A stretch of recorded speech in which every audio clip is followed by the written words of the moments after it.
आदित्य ठाकरेंची केस ही कोर्टात किती दिवस चालू आहे? ही गेले 5 वर्ष चालू आहे. याच्यामध्ये सीबीआयची चौकशी झाली, याच्यामध्ये सीआयडीची चौकशी झाली, परत ह्याची एसआयटी चौकशी झाली. एसआयटीच्या चौकशीचा रिपोर्ट टेबल कुठे गेला? का नाही टेबल केला 1.5 वर्ष?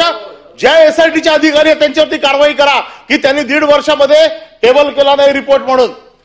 मग तुम्ही फक्त काय शिळ्या कडीला ऊत आणून तुमचे सगळे विषय बाजूला जावेत म्हणून हे आणता काय? औरंगजेबाची कबर काल राष्ट्रीय स्वयंसेवक संघाने पूर्ण चेपून टाकली. आज दुसरा विषय नाही. आदित्य ठाकरे ठीक आहे, आदित्य ठाकरेंची चौकशी करायला आमचं काहीच म्हणणं नाहीये. या सभागृहात मंत्री उत्तर देताना काय देतात की मॅटर सबज्युडाइज आहे, कोर्टाच्या समोर आहे, न्याय प्रविष्ट आहे. हे प्रकरण तुम्हाला माहित नाही. एका सामाजिक कार्यकर्त्याने आता पण कोर्टामध्ये त्याची हिअरिंग चालू आहे. 17 फेब्रुवारीला त्याची हिअरिंग फायनल होणार होती. त्या दिवशी मुख्य न्यायमूर्ती ते नव्हते म्हणून त्याला पुढची डेट दिली. कालचं जे पिटिशन झालंय या पिटिशन मध्ये त्या पिटिशनला आमचं पिटिशन टॅग करावं असं पिटिशन आहे.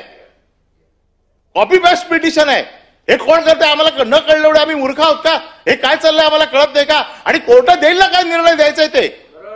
कोर्टाचा अधिकार आहे. मॅटर सबज्युडाइज असताना तुम्ही कसं ठरवणार? आणि पॉइंट ऑफ इन्फॉर्मेशन मध्ये येते का तुम्हाला माहित नाही? तुम्ही पेपर वाचत नाही. आम्ही सभासद काय पेपर वाचत नाही? आम्हाला काय माहित नाही?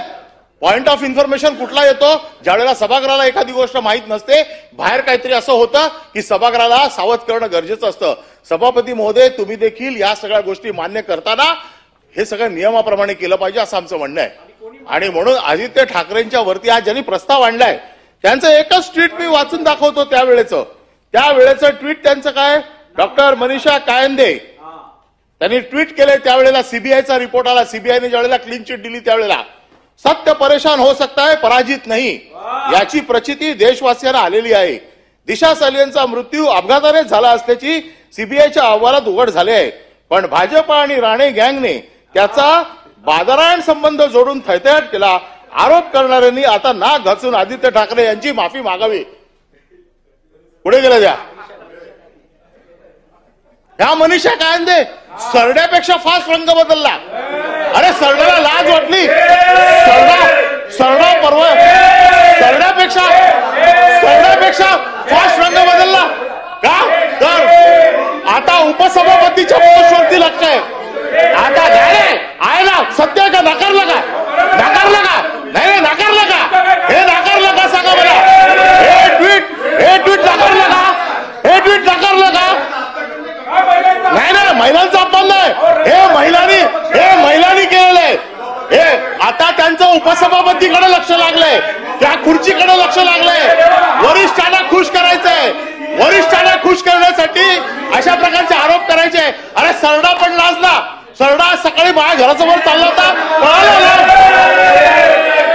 सरडाला पण शरम बसा. काय चाललंय? काय चाललंय सभापती मध्ये? मला परवानगी दिली आहे, मला संरक्षण द्या. काय चाललंय सभागृहामध्ये? कधी पण उठा, खाली बसवा याला खाली बसवा. सभापती महोदय, माझं म्हणणं आहे आदित्य ठाकरेंचा आपल्याला वेळ दिली मी बोलायला, आपला बोलून झालेला आहे. मला वाटतं आपण आता एकच मिनिट समजतो. आदित्य ठाकरेंचा या केसशी संबंध असेल त्याची काळजी कोर्ट घेईल. एसआयटी रिपोर्ट सबमिट नाही केला, कारवाई करा. आणि दुसरी गोष्ट जी अंबादास दानवेने सांगितली, संजय राठोडची केस, जयकुमार गोरेची केस, याच्या बाबतीत तोंड उघडता. त्या जयकुमार गोरेच्या केसच्या बाबतीत तोंड उघडत नाही. त्याचे एवढे फोटो, नागडे उघडे फोटो जे आले सभागृहात, त्याच्या बाबतीत कोण बोलत नाही. काय चाललंय? काय फक्त काय ठरवून करायचंय? जयकुमार गोरेचा राजीनामा केला, त्याच्या राजीनाम्याची मागणी करा. जयकुमार गोरेचा राजीनामा नाही मागत, संजय राठोडचा राजीनामा मागत नाही का? फक्त काय विरोधी पक्ष कमजोर आहे म्हणून त्याला कसाही दाबायचा? आणि तुमचा सगळा अपयश कारभाराचं लपावं म्हणून तुम्ही करता. आता काय करता? त्यांनी बोला ना, किरीट सोमय्याची बायको आत्महत्या करायला चालली होती. इथे व्हिडिओ दिला, त्याची चौकशी नाही होत आहे. याची व्हिडिओ दिला, त्याची चौकशी का नाही झाली? किरीट सोमय्याचा दिला ना व्हिडिओ, त्याची चौकशी का नाही झाली?